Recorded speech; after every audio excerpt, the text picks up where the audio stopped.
Salut à tous, aujourd'hui nous allons continuer avec notre formation sur la gestion de projet avec GitHub. Dans la précédente vidéo, dont le lien se trouve dans la description, nous avons présenté une vue d'ensemble de GitHub Project et avons profité pour créer un premier projet et le configurer. Nous parlerons aujourd'hui des différentes dispositions du projet qui vont permettre un meilleur suivi et une meilleure gestion de celui-ci. On verra également comment créer les ISO pull requests et les intégrer dans notre projet. Si vous êtes nouveau sur la chaîne, je suis Darius Safak, ingénieur logiciel et formateur. Retrouvons-nous dans un instant.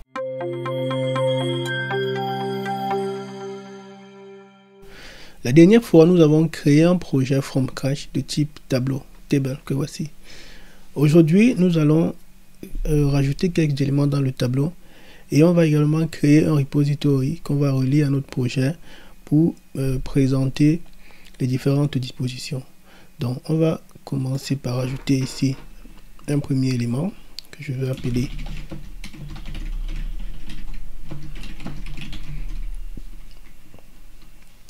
implémenter la déconnexion ou alors le logout pour garder la même nomenclature.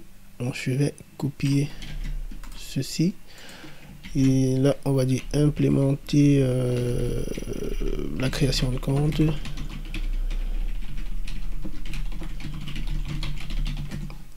On va ensuite faire demander ou alors soumettre un document d'état civil.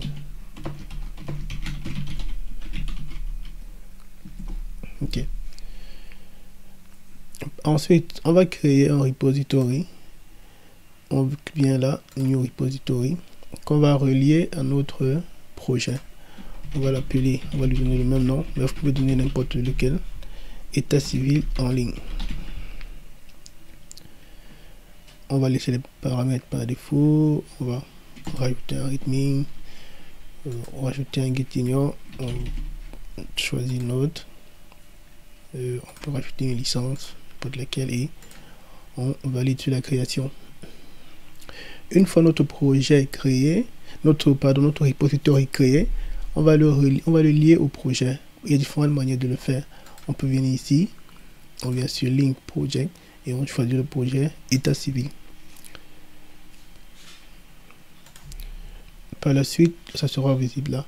Maintenant, on peut revenir dans notre projet. Bon, on peut cliquer ici pour revenir dans notre projet ou alors on clique là. On est revenu dans notre projet. Jusqu'ici, nous ne connaissons qu'une seule disposition, c'est la disposition tableau. Que voici, qui dispose les éléments, qui dispose les différentes colonnes de nos éléments comme ceci. On va créer une nouvelle disposition. On va choisir la disposition board. Vous voyez, les éléments sont disposés sous forme de colonnes et on a différentes colonnes en fonction des statuts que nous avons créés. On a par exemple le backlog, to do, in progress. Les nouveaux éléments que nous avons créés sont dans le statut, nos statuts, puisque ils n'ont pas encore de statut. On va tous les déplacer dans la colonne Product Backlog. Et vous voyez, on peut comme ça jouer avec les différentes colonnes. Et vous voyez, quand on change les différentes colonnes, dans l'autre tableau, dans l'autre vue, les statuts se changent automatiquement. Une autre disposition qu'on peut voir, c'est la disposition Roadmap. Cette disposition-ci permet de présenter les différentes tâches sur un calendrier qui va afficher les dates de début, dates de fin de des différentes tâches. Alors, quand vous arrivez dans cette disposition, il y a deux éléments de base qu'il faut configurer. Ce sont les dates, les champs qui représentent les dates de début, dates de fin de chaque tâche, pardon, afin que cela puisse être disposé sur le projet. Donc on va venir ici, on va cliquer là, start date, on va choisir début puisqu'on avait déjà créé une colonne début, et target de date de fin, c'est date de fin. Donc on a configuré. Maintenant, pour pouvoir faire afficher ces dates là, on peut venir ici, on clique sur la vue ici et on va dire show date field. Vous aurez remarqué l'affichage de deux colonnes deux nouvelles colonnes que voici, mais qui sont vides. Alors elles sont vides pourquoi? Parce que nous n'avons pas défini de date de début, date de fin à nos différentes tâches. On va revenir ici pour le faire très rapidement. On clique sur la tâche, on vient ici, on choisit une date de début et une date de fin, et on peut choisir également une itération. On peut faire pareil pour les autres tâches, date de début, date de fin et itération. Et enfin, date de début, date de fin, on va choisir une date un peu éloignée et itération. Donc on a défini date de début, date de fin et des itérations à nos différentes tâches. Si on revient sur roadmap, vous voyez maintenant on a date de début, date de fin qui s'affiche ici, et on a les différentes tâches qui sont visibles sur le calendrier puisqu'on leur a affecté date de début et date de fin. Au niveau de chaque disposition, il y a un ensemble de configurations qu'on peut utiliser. Pour cela, on va cliquer sur le bouton qui est juste devant le nom de la disposition. On peut par exemple choisir les champs à afficher. Je peux décider de supprimer par exemple le statut. Vous voyez, il a disparu, et je peux rajouter encore. Et là, il est allé à la fin. Je sais pas si on peut déplacer. Oui, on peut le déplacer. Ouais, on l'a déplacé. Une autre option, c'est on peut grouper les éléments ici, par exemple sur itération. Vous voyez, on groupe les éléments comme ceci pour avoir une disposition des éléments par bloc d'itération. Une autre option qu'on peut voir, c'est le filtre. On peut décider de filtrer les éléments soit sur le statut. Vous voyez là, ça a changé, sur le title et les différents, et vous avez là un ensemble de champs sur lesquels vous pouvez filtrer. On peut également, on va enlever le filtre. On peut également faire autre chose, c'est afficher un menu sur le côté qui va permettre de faire un filtre rapide sur les éléments. Par exemple, je peux décider d'afficher un menu qui va disposer les statuts et à partir desquels je vais pouvoir naviguer pour avoir pouvoir rapidement les différentes tâches qui sont dans le statut. Bon, là j'ai choisi statut. Je peux décider par exemple de choisir les dates de début, ainsi de suite. On peut également décider de renommer notre vue. Donc on va laisser le nom par défaut. On va venir dans notre deuxième vue, on va la renommer. Ici par exemple, on va l'appeler Kanban. Et de la même manière, comme on l'a vu précédemment, il y a un ensemble de colonnes qui sont affichées. On va par exemple demander d'afficher la date de début, date de fin et l'itération. Vous avez vu ça, c'est affiché là. On peut également décider de faire un groupe by itération également. Vous voyez, on a l'itération 1 qui regroupe les différentes tâches qui sont dans l'itération 1, et on peut le faire fermer là, afficher l'itération 2 et voir les différentes tâches. On peut également afficher le menu de gauche comme on l'a vu tout à l'heure, et puis naviguer dans les différentes les différents statuts. On peut également renommer comme on l'a vu. On va faire pareil sur l'autre vue, la vue roadmap. On va la renommer. On va appeler roadmap. Ensuite, on va décider de faire un groupe by sur les itérations. Donc vous voyez, j'ai ici implémenté le login que voici, demander un document d'état civil qui est là. Oui, le voici, il y a une date un peu avancée. on est là. Donc je peux décider de supprimer, d'enlever les deux colonnes ici, comme on l'a vu tout à l'heure. C'était ok, ici c'est ça, show date. Donc je décide de cacher les dates. Ensuite, je vais demander de faire un truncated title. Ça c'est, vous voyez, au niveau des noms, parfois des fois ça déborde comme ceci.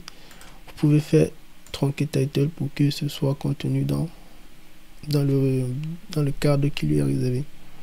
Donc on peut regrouper comme ça les différentes tâches et avoir une meilleure visibilité sur les itérations. Au niveau de la disposition roadmap, il y a des options supplémentaires, par exemple marqueur.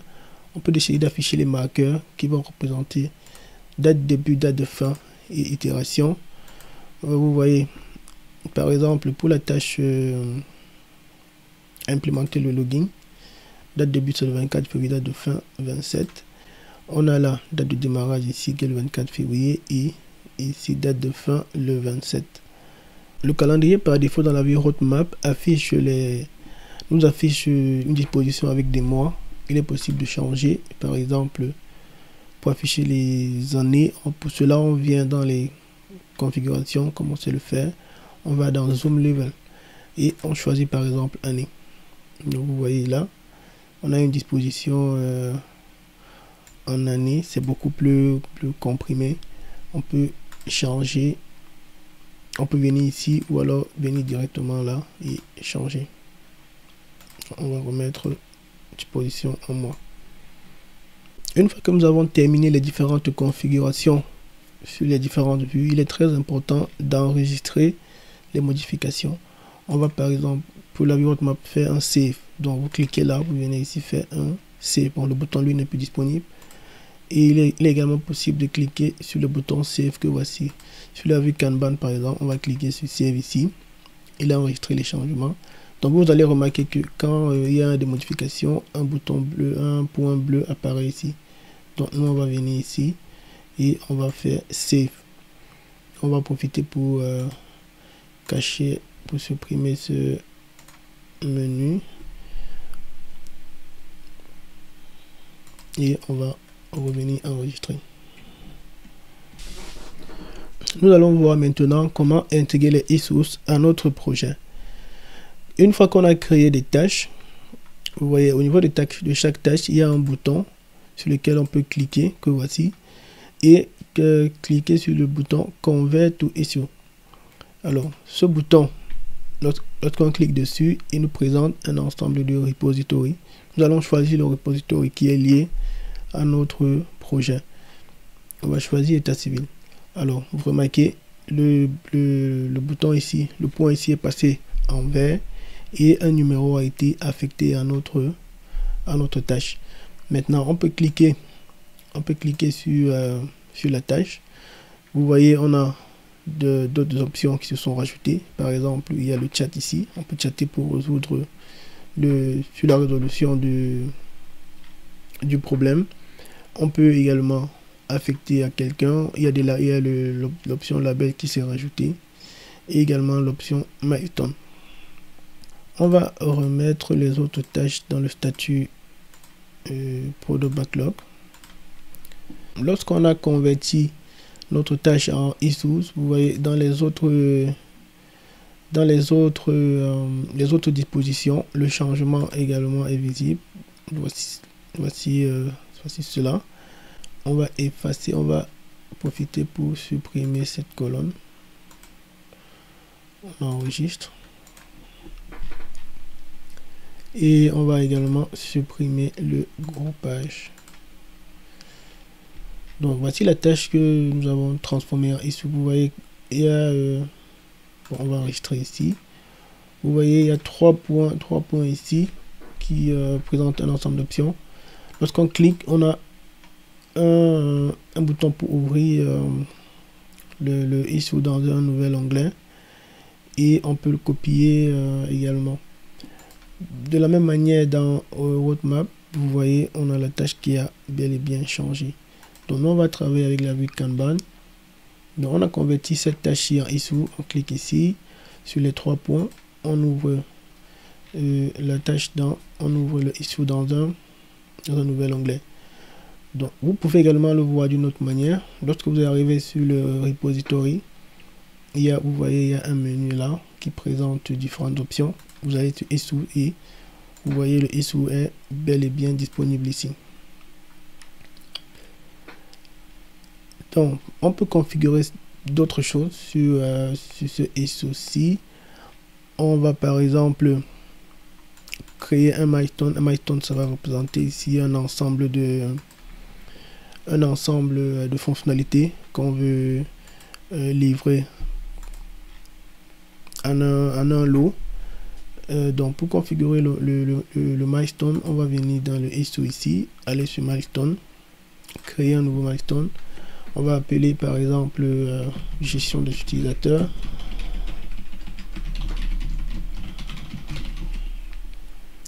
Bon, la date, on n'est pas obligé de fournir une date. On va créer un deuxième.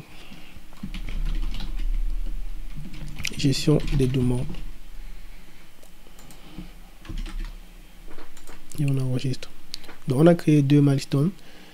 Au niveau des issues, on va configurer ici. On va dire que ce issue, bon, je parle de issue en français, c'est problème. On va dire ce problème est lié au milestone gestion des utilisateurs. Le voici. On va revenir dans notre projet, dans le précédent onglet. On va transformer les autres tâches en issue également. On va les lier toujours à notre projet état civil. Et on va faire pareil pour les autres. Et également, lorsque nous venons dans notre onglet issue, vous voyez, on a un ensemble de problèmes qui ont été créés. Maintenant, si je vais dans chaque problème, par exemple, ça c'est implémenter la création de compte, je vais l'affecter. Création de compte, ça va aller dans le milestone gestion des utilisateurs. Je vais choisir implémenter le logout. Lui, il va dans la gestion des utilisateurs. Et également, document civil, document d'état civil, il va dans la gestion de demande. Et implémenter le login, on a vu, il fait partie de la gestion des utilisateurs. Maintenant, lorsqu'on a ouvert le problème, il est possible de l'assigner à un utilisateur. Donc, je viens là, je clique sur l'utilisateur à qui je veux assigner la tâche. Pour intégrer les autres utilisateurs à cette tâche-ci, qu'est-ce qu'il faut faire? Il faut aller dans les configurations du projet, aller dans collaborateur et inviter les utilisateurs. Bon, moi je vais inviter quelques-uns.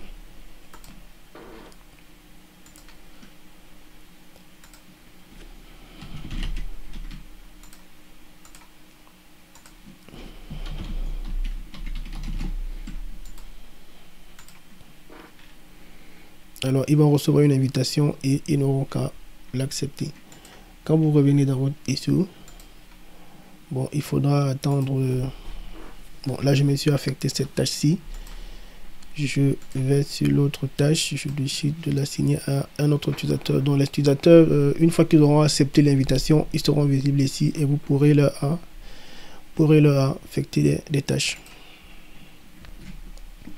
Lorsqu'on effectue des changements au niveau du problème, comme c'est le cas ici, dans notre projet, lorsqu'on vient sur, je me suis assigné quelle tâche, implémenter la création de compte. Donc si on vient sur implémenter la création de compte, on voit bel et bien que c'est moi qui travaille dessus. Et ici, je peux rajouter un message. Je dis bon, je dis par exemple, bon, j'ai commencé le travail et j'ai complété première partie.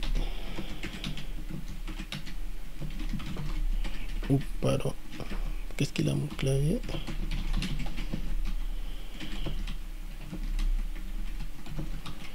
Compléter une première partie.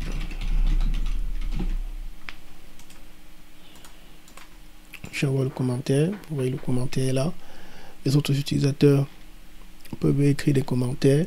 Ou alors si je dis j'ai besoin d'aide, qu'est-ce qu'il a montré? J'ai besoin d'aide, je commande. Un autre utilisateur peut venir répondre. Et une fois que la tâche est complétée, je peux fermer ici. Et le statut est passé à closed. Vous voyez automatiquement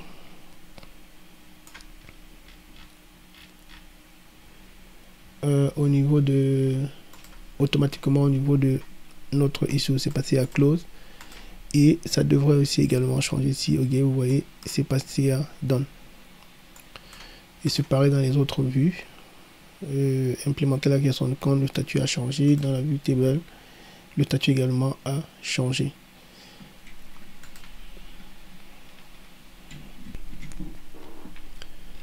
On a vu comment créer une tâche. Il a converti en issues pour démarrer son travail et faire différentes actions. On va voir le chemin inverse. Comment on peut partir du repository, créer un issue et puis l'affecter à notre projet.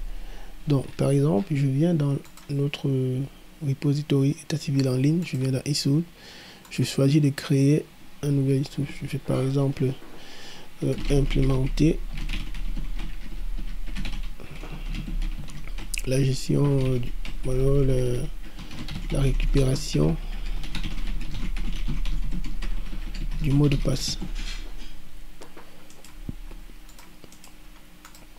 Et une fois que j'ai fait ça, bon, je peux fournir une description. Je peux décider de l'assigner à quelqu'un. Je peux définir un label. Je peux choisir un projet. Donc, je choisis le projet état civil. Le milestone, gestion des utilisateurs. Vous voyez, il est passé en vert. Il est passé en vert parce qu'on a fermé un problème qui est lié à ce milestone. Donc, on va le voir tout à l'heure. Donc, quand j'ai fait toutes ces configurations, je soumets le issue. Et lorsque je reviens dans notre projet, je vois il y a une nouvelle tâche qui a été créée. Et elle est directement passée en vert. Alors, je peux, vous voyez par défaut, elle n'a pas de, elle est dans le statut, nos status. Je peux déplacer, je mets dans to do.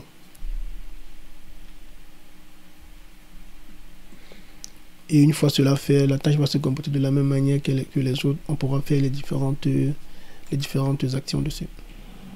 Lorsqu'on a intégré les milestones dans notre projet, il est possible de suivre leur évolution en venant dans les tâches. On vient dans les milestones, on voit gestion des utilisateurs, on est à 25% complété, donc on a fermé un ticket et il y en a 3 ouverts. Au niveau de gestion des demandes, c'est encore 0 complété, c'est pourquoi la barre est comme ceci. Donc dans notre projet, on peut dans les configurations, on peut regrouper les projets par milestone par exemple. Donc ici on va dire au niveau de la gestion des demandes, on a cette tâche-ci. Au niveau de la gestion des utilisateurs, on a plutôt ceci. Donc on va annuler le changement. On revient ici. Donc là on a ici nous donne une meilleure visibilité sur l'évolution du milestone. Donc on va utiliser cette vue ici si jamais on a besoin de suivre, de voir comment évolue notre milestone. Nous allons voir à présent comment créer un pull request et l'intégrer à notre projet. Pour cela, on va se rendre dans notre dépôt. On va créer un pull request. On va simuler un pull request dans notre projet. Donc on va venir là créer un nouveau fichier. On va lui donner n'importe quoi. On va dire bonjour. Ou alors en supposant que c'est une application, que c'est un script JavaScript, on va dire hello world. Ensuite, on va donner un nom à notre fichier.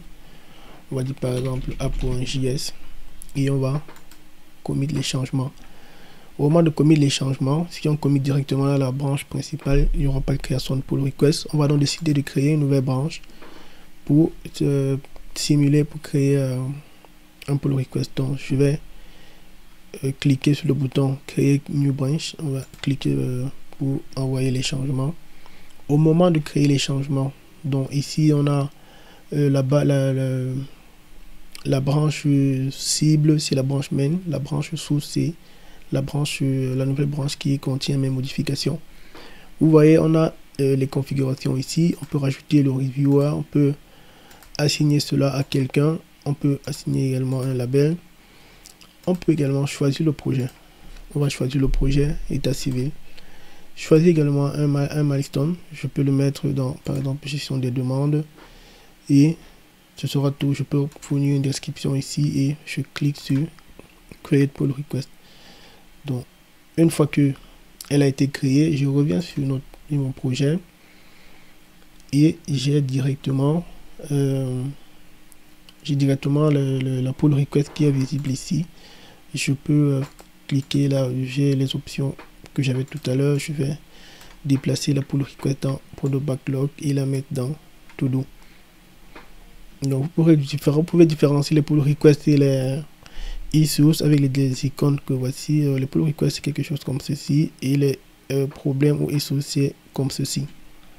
Alors lorsque vous avez ouvert votre pull request, vous pouvez rajouter des commentaires en fonction du travail que vous allez faire. Par exemple,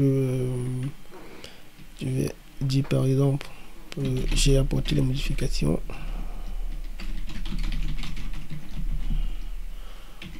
Les modifications demandées. Je valide. Mon commentaire le voici. Bon, j'ai pas mis les accents, mon clavier dérange un peu. Et j'ai la possibilité également de fermer la pull request et puis elle sera fermée. Également, une fois qu'elle est ouverte, pour intégrer les changements dans la branche principale, je vais cliquer sur le bouton Merge Pull Request. Je peux mettre un message de commit et une description et je confirme. Donc une fois que j'ai fermé la pull request, elle est passée au statut mergé. Si je viens dans mon projet ici, vous voyez, ça se déplace automatiquement dans la section Done. Si on revient au niveau des milestones, on voit bel et bien que notre milestone de gestion des demandes a évolué car on a ouvert, on a fermé une tâche. Là, on voit que le travail est effectué à 50%. Voilà comment on peut intégrer les e-sources et pull requests dans notre projet. Au niveau du projet, vous allez remarquer que nous avons créé uniquement 3 vues, 3 dispositions de notre projet. Alors, il faut savoir qu'il est possible de créer plusieurs vues autant qu'on le veut. Par exemple, je vais aller dans la vue, je vais créer une autre vue roadmap et je vais appliquer quelques configurations. Par exemple, je vais faire un groupe by itération. Donc par exemple, et là je vais lui donner le nom. Donc je peux cliquer ici directement pour renommer, pardon. Donc, je vais effacer ça. Donc je clique, je dis par exemple roadmap by iteration, voilà, par itération, by iteration. Donc là ça me dit que dans cette roadmap-ci, donc j'ai la roadmap qui me donne un aperçu des différentes tâches en fonction des itérations. Et une fois que j'ai fait ça, je sauvegarde. De la même manière, au niveau du Kanban, donc je peux créer une nouvelle tâche de type avec la disposition Kanban. Je dis par exemple Kanban, vous pouvez donner n'importe quel nom. Kanban by par exemple, je vais donner date. Et puis ici dans le groupe by, je groupe pas date de début. Donc là c'est un exemple. Vous pouvez choisir par exemple milestone, donc vous avez regroupé les tâches en fonction des milestones. Et un autre cas aussi qui peut être intéressant, c'est de créer roadmap, par exemple, et renommer en roadmap by milestone. comme ceci, et ensuite venir dans les configurations ici, faire un group by et milestone. Bon, je me rends compte qu'on a mal écrit ici. Et très important, vous enregistrez les modifications. Donc là, vous pouvez créer, vous voyez, vous pouvez créer les dispositions, n'importe quelle disposition, comme vous le souhaitez. On va configurer ça. Donc date de début, c'est ceci, date de fin, c'est ça. Et on a la disposition des éléments comme on le souhaite. Donc vous pouvez créer autant de dispositions que vous le souhaitez et vous allez la configurer en fonction des informations que vous voulez ressortir, des données dont vous avez besoin. Une dernière chose qu'on va voir, ce sont les filtres. Lorsque vous ouvrez votre projet, vous voyez, il y a cette barre qui s'affiche. Vous voyez, on peut filtrer sur un mot-clé ou alors sur un champ. Nous allons filtrer sur un champ, par exemple Assignee, qui est le responsable du projet, ou alors celui qui travaille sur, qui est le responsable de la tâche, ou alors celui qui travaille sur une tâche, sur la tâche en particulier. Je vais choisir par exemple, moi, vous voyez, ça filtre, ça affiche les tâches sur lesquelles je travaille. On peut également filtrer sur itération. Je dis par exemple l'itération en cours. Ça fait le filtre sur les éléments de l'itération en cours. Je peux par exemple filtrer sur l'itération suivante, ça filtre. Je peux également filtrer sur le statut. Vous voyez, on choisit, on filtre sur les produits qui sont en tout doux. Et je peux aussi filtrer sur, on a quel autre champ. Donc de manière générale, vous remarquez que on filtre sur les différents champs qu'on a configurés lorsqu'on initialisait le projet. Donc je peux filtrer également sur un mot-clé. Je veux par exemple saisir document. Et là, ça filtre toutes les tâches qui contiennent document. Je peux filtrer par exemple sur logout. Et ça filtre sur logout. Donc, vous pouvez jouer comme ça avec les éléments dans le filtre pour afficher, pour faire ressortir les informations dont vous avez besoin. Ça sera tout pour cette vidéo. Je vous remercie de l'avoir suivi jusqu'à la fin. Nous avons vu les différentes dispositions du projet. Nous avons vu quelques configurations qu'on peut appliquer. On a vu comment on peut grouper les éléments dans les dispositions, comment on peut appliquer des filtres. On a également vu comment créer et intégrer les issues et pull requests dans notre projet afin de les gérer. Dans la prochaine vidéo, nous allons voir comment appliquer toutes ces connaissances dans un projet réel. Restez connectés sur la chaîne, on se retrouve à très bientôt.